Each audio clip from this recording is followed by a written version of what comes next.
How's it going, fam? It's Erica with Not Your Average EDC, and today we are going to look at a bunch of EDC gear aside from knives. No knives today. So if you're addicted and only want to see knives, just click off of the video because we're not looking at them. We are looking at a pile of gear here. Quick look. That stays in my knife case, and it includes pens, multi-tools, pry bars, flashlights, all that good stuff. I keep it all in this waxed little pouch here.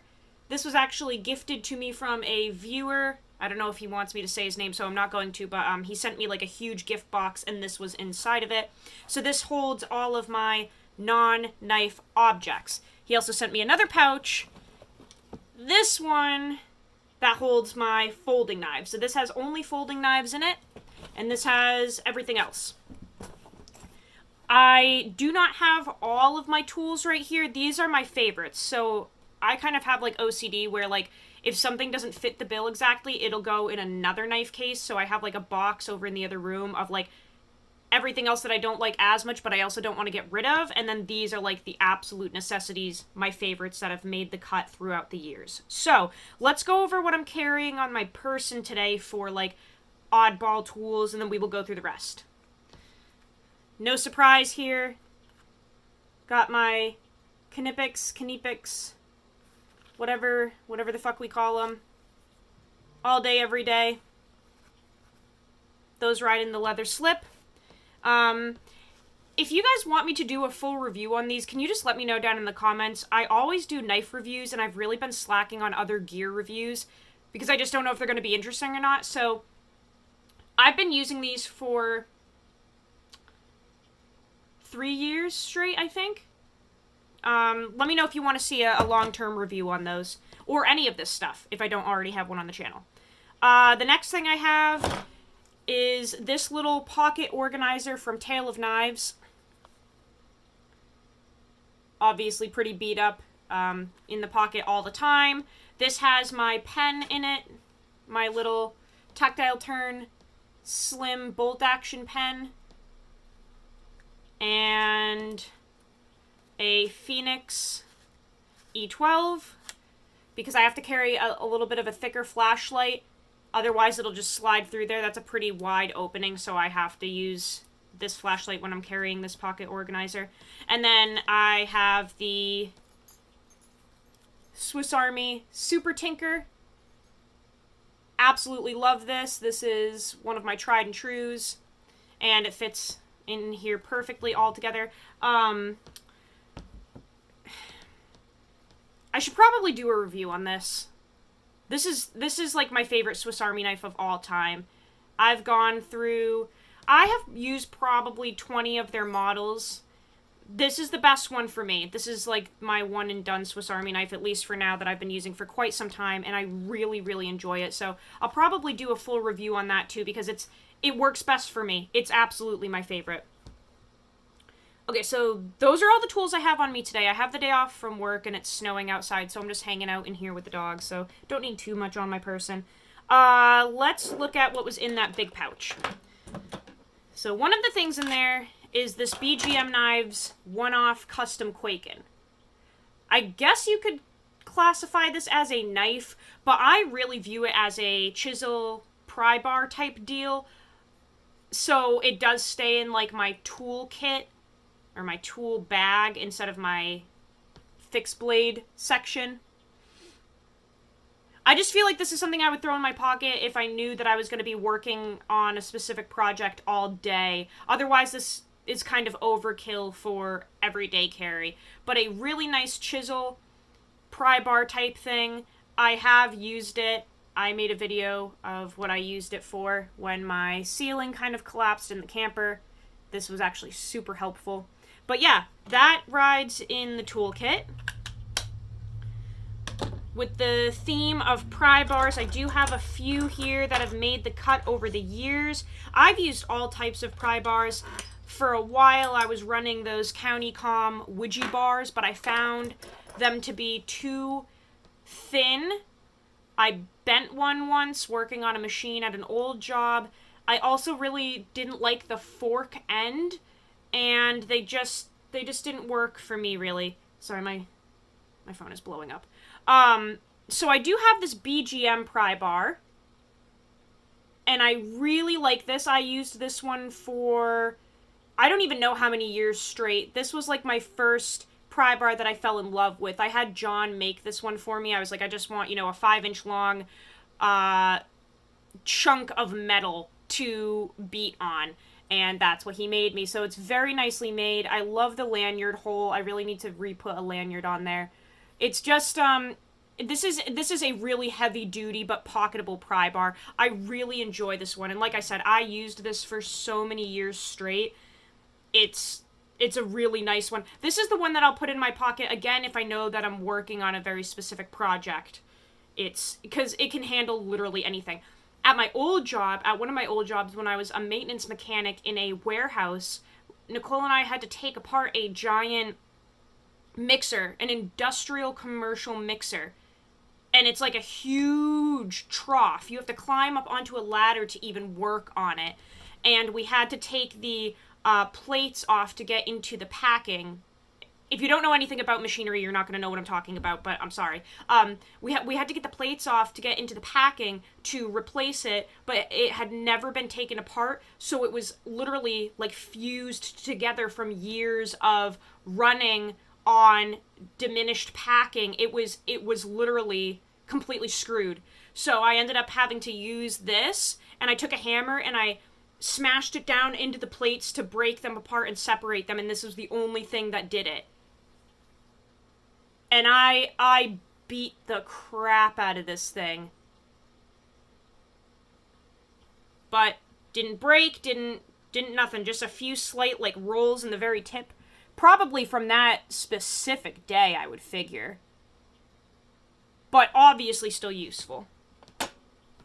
And then my two other favorite pry bars, which are definitely hard use, but they're just more slimline with less surface coverage on the back end. We have the Nice Guy Machine Company Mr. Nice Bar and Plain Jane Bar. And these are my favorite everyday carry pry bars. I have, like, specialty tools, and then I have everyday carry tools. Like, some of this stuff is specialty where if I were working on a hardcore project, I would purposely pack some of this stuff, and then other things are literally just an everyday essential that I have. So, like, if I'm just doing everyday things. Today I'm lounging around, so I don't need a pry bar. But, yeah, these two are my favorite EDC pry bars. I've been using both of them for a very long time. They are also 5 inches long, super lightweight, titanium, made in America by Archie over at Nice Guy Machine Company. This is just a hair heavier because it does not have that machining in the middle. This one does, so it's really lightweight. But these are phenomenal for poking and prying and opening bottles. You can turn specific types of little bolty screw things in there. You can pop things out with it. It just, I freaking love these pry bars. They're my favorite on the market. Everything else is a piece of shit or gimmicky, and Archie is an actual genius that doesn't just do things for money. He makes them logical, which is really a nice change. Because everything at this point in the EDC community is a fucking joke or gimmicky or hilarious or an embarrassment. For the most part. Pens. Other than my bolt action pen. I've got two pens here. Talk about gimmicky, the fucking James brand. What a piece of shit. This pen is... I got this a very long time ago. This was my EDC pen for a while because I just wanted a really lightweight, full-size pen. And it's just funny, like, the James brand is just such a joke, and they, like, try to make everything seem really unique and cool and that you need it. And it's just like, I don't know, this feels so cheap. I think they're made in China too. Yeah, just not really my jam, but because it's a full size, I have kept it. I do like Big Idea Design. I think that, I would never buy their products again because made over in China. But this is much better made. Like, Big Idea Design does put out some cool stuff, and this pen was my go-to for years.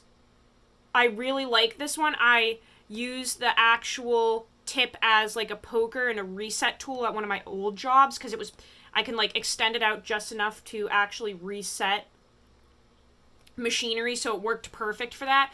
But yeah, I do like Big Idea Design. I like their products and they have suited me well. I'm just kind of on to like bigger and better things with Tactile Turn being made in the States. I have a random bead here. If you want cool EDC beads, check out Grumpy's EDC for these badass beads. He makes beads that replicate gun parts. So like muzzles and breakers and stuff like that. Really cool. Love those. Tony's a good guy. This is not going to look like a multi-tool to most people, but in my mind it is, because it's not a primary blade and it never will be for me. So this is a Case, I don't know, Peanut? Stockman? Mini Stock? I don't know what this is. It's a Case knife that I've had for a really, really long time, and I've always just thrown it in the toolkit as a multi-tool because it would never be a primary knife, and it kind of reminds me more of a Swiss Army knife.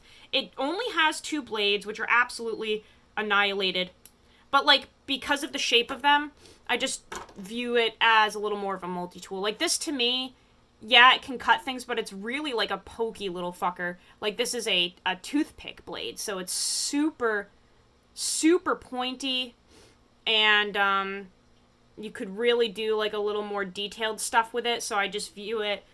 I think it also is too like I never really like talked to my grandfather just because he died when I was so young. I think I was like 3 maybe when he died. So I really don't remember spending time with him or conversing with him, obviously. But I've heard stories about him through my father, and he always carried like these old school knives and stuff. And just from what I have heard and learned, the old school guys used their pocket knives as multi-tools. And something about that just like appeals to me. I think the minimalistic side of that does. I've always been one to kind of use my imagination with my tools. So I've just always used this as a multi-tool, and it's always been really useful for me. And then like with this, I believe we would call it like a spay blade. This is like a little more stout and heavy duty. You can see that it's absolutely beat to shit. When I was very young trying to learn how to sharpen, that happened. Like, very, very young. But it's super sharp now. It has like a micro bevel on it now that has been redone and obviously is more appropriate. But this is like a little more stout and can do a little bit of the like harder cutting. So yeah, I've just viewed it as like a little multi-tool, right? Why not?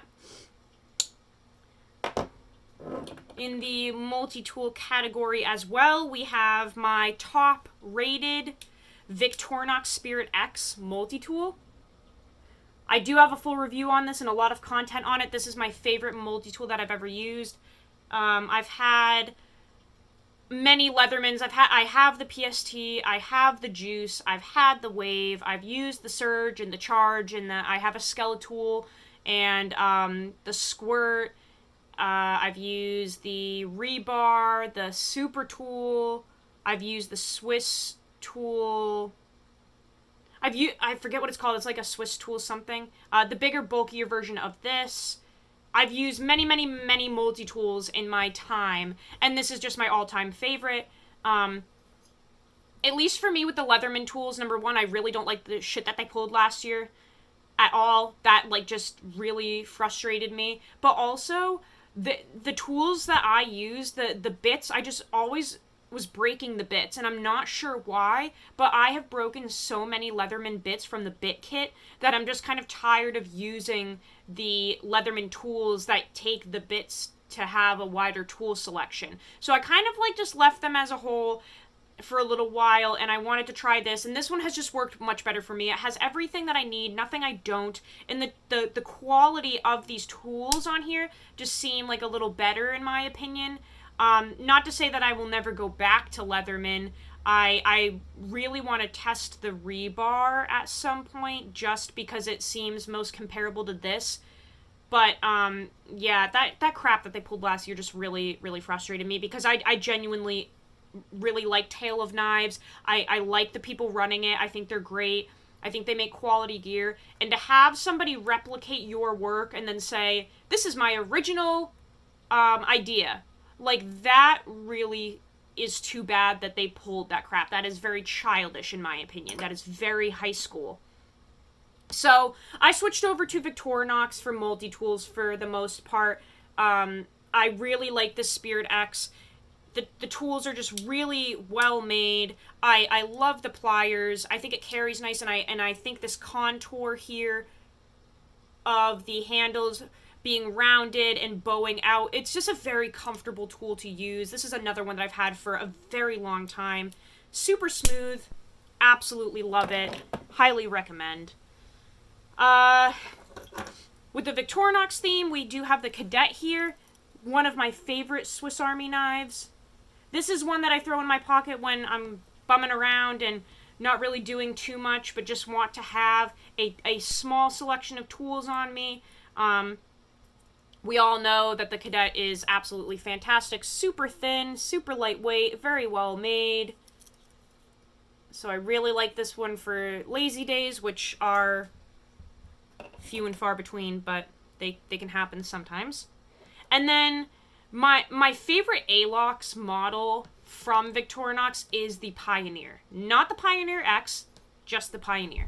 I really enjoy this, especially if you modify it like I did. So this is a tool that I'll grab if I think that I may encounter something a little more like hard use in my day, just because like if you compare even the main blade to the main blade on the plastic model, the ALOX models are thicker. Everything's a little more stout on the ALOX model, so if we take the main blades here and compare them, notice how the ALOX model on the top is just a little bit thicker than the plastic, and it actually is looking like it might be a hair longer. It can just handle a little bit more. So, even the awl on this, let's see. The awl is really nice. Super pokey, super sturdy and strong. And I like this awl better than the awl that comes on the plastic one yet again. I don't like the T-shape. It folds on you, and I just think that this one isn't made as well as the ALOX. So, yeah, just a little harder use, a little more sturdy. Everything about this is a little more sturdy. I've got a lighter. We don't need to talk about that. And then I've got a slew of flashlights here that have made the cut over the years. Basically, the brands that I stick with at this point are Phoenix, Surefire, and Streamlight. I don't like buying Chinese stuff, but I will say the Streamlight and Phoenix brands are just really good. Even for being overseas, they're just good. Olight has fucked me over way too many times. Lit my pants on fire. They didn't give a shit. Their products are garbage. So if I'm going to buy overseas flashlights for financial reasons, I'm going to go with Streamlight or Phoenix. Phoenix customer service is kind of cocky. I'm not the biggest fan of how they interact with content creators, but I will say their products are really good, and I do think that if I needed work on this, or if I needed anything, they would take care of me, hopefully. Streamlight has been great. So, just a couple of lights. I've got the new version of the E12. I do have the PD25, which is a fantastic light. Streamlight, we've got the Micro Stream. Obviously, these have all been used, abused, tested. We've got the Pro... Oh, the Stylus Pro. Hold on, buddy. Kane's asking to go potty, so I gotta wrap this up here. I've got the Macro Stream. Really nice flashlight. I think I have videos on these, so if you want like more in-depth stuff, just go on the EDC gear review playlist probably. Surefire Titan Plus and the Surefire EDC L1-T. That's my rotation of flashlights. And that's all that's in the bag. I was gonna go more in depth about this stuff, but Kane is... he's like addicted to chugging water when he wants attention or when he's anxious, and he chugged water this morning when I wasn't looking, and now he's peeing every 15 minutes. So I have to wrap the video up, and I will try to make a more in-depth video on this stuff at some point. But it was nice to talk with you guys for 20 minutes and show you my, some of my favorite EDC gear. So I will see you on the next video. Go use your shit. I love you guys so much. I will see you very soon. Take care.